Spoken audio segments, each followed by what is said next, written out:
kulan wacan in ka badan 2 milyan oo xujeeya ayaa maanta daagan banka Carafo oo sanadkan gudanaya acmaasha tiirka shanaad ee Islaamka ee xajka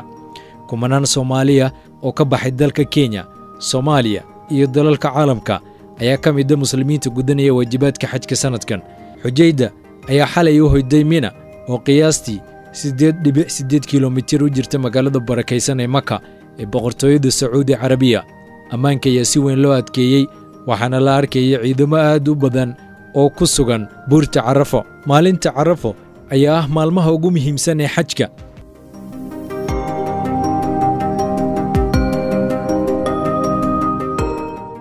xajka waa kulamada ugu waaweyn ee Islaamka kana mid ah tiirka Islaamka